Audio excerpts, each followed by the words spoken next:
herself as long as Dion didn't do anything, but there was something too weird about this guy. "I'll share this with you?" She'd never heard a serious asshole say anything like that. They went up the stairs onto a back porch, then through the porch into a mudroom, then through another door into the kitchen. None of the doors were locked. Broderick was a small town, and it doesn't take long to pick up small-town habits. As they clunked into the kitchen, which smelled like microwave popcorn and week-old carrot peels, Dion Cash called from the living room, "Hey!"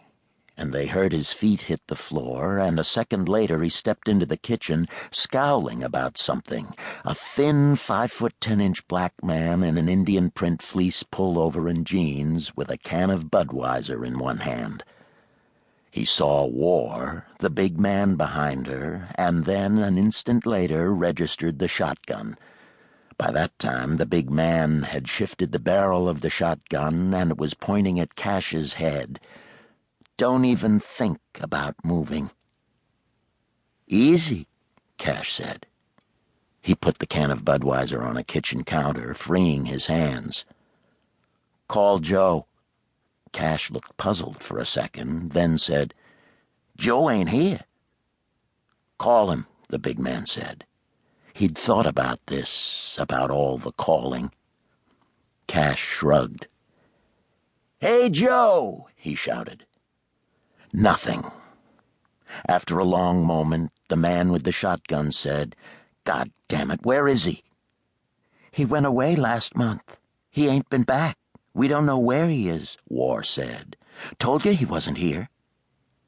"Go stand next to Dion." War stepped over next to Cash, and the big man dipped his left hand into his parka pocket and pulled out a clump of chain, handcuffs. He tossed them on the floor and looked at War. "Put them on Dion. Dion, turn around." "Aw, man." "It's up to you," the big man said. "I don't want to hurt you two, but I will. We're going to wait for him if it takes all night." "He ain't here," War said in exasperation. "He ain't coming back." "Cuffs," the big man said. "I know what it sounds like when cuffs lock up." "Aw, man." "Come on." The shotgun moved to Cash's head, and War bent over and picked up one set of cuffs, and the big man said, "Turn around so I can see it," and War clicked the cuffs in place, pinning Cash's hands behind him. The big man dipped his hand into his pocket again and came up with a roll of strapping tape. "Tape his feet together."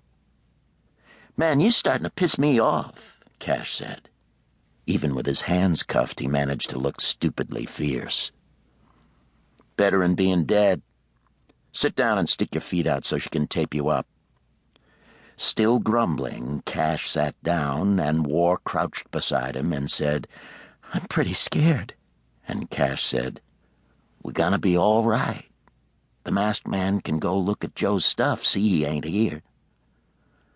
The big man made her take 8 tight winds of tape around Cash's ankles. Then he ordered War to take off her parka and cuff her own hands. She got one cuff, but fumbled with the other, and the man with the shotgun told her to turn and back toward him, and when she did, clicked the second cuff in place. He then ordered both of them to lie on their stomachs, and with the shotgun pointed at them, he checked Cash's cuffs and then War's, just to make sure. When he was satisfied, he pulled on a pair of cotton gloves, knelt beside War and taped her ankles, then moved over to Cash and put the rest of the roll of tape around his. When he was done, Cash said, "So go look. Joe ain't here." "I believe you," the big man said, standing up. They looked so helpless that he almost backed out. He steadied himself. "I know where Joe is." After a moment's silence, Cash asked, "Where is he?" "In a hole in the ground a couple miles south of Terrebonne." "Don't think I could find it myself anymore," the big man said. "I just asked you about him so you'd think that," he shrugged, "that you had a chance." Another moment's silence, and then War. "Ah, God, Dion, listen to his voice."